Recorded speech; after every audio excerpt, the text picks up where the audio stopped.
Australia জাতীয় দলের bowling coach Daniel victory. নিউজিল্যান্ডের সাবেক এই ক্রিকেটার একই সঙ্গে আইপিএলে সানরাইজার্স হায়দ্রাবাদের প্রধান কোচ হিসেবেও কাজ করেন। দুই চাকরি সামলাতে গিয়ে এবার খানিকটা বিপাকেই পড়েছেন এই কিউই। পার্থে ভারতের বিপক্ষে যখন টেস্ট খেলবে অস্ট্রেলিয়া, তখন জেদ্দায় অনুষ্ঠিত হবে আইপিএলের মেগা নিলাম। জাতীয় দলে খেলা থাকা সত্ত্বেও আইপিএলের দলকে বেশি গুরুত্ব দিচ্ছে ভিক্টোরি। 22 নভেম্বর থেকে পার্থে ভারত অস্ট্রেলিয়ার প্রথম টেস্ট শুরু। 24 ও 25 নভেম্বর সৌদি আরবের জেদ্দায় হবে এবারে আইপিএলের নিলাম। সেখানে থাকতে হবে ভিক্টোরিকে। ফলে প্রথম টেস্ট শুরু হওয়ার পরই অস্ট্রেলিয়া থেকে জেদ্দায় যাবেন ভিক্টোরি।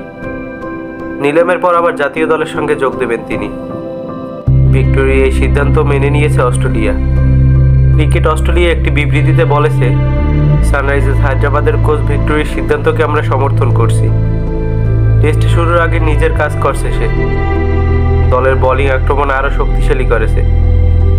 আইপিএলের নিলামের সময় ভিক্টোরি জেদ্দায় যাবে। নিলাম শেষে বর্ডার গাভাস্কার ট্রফির বাকি সময় সে জাতীয় দলের সঙ্গেই থাকবে। একই সঙ্গে 3টি দলের কোচিং করান ভিক্টোরি।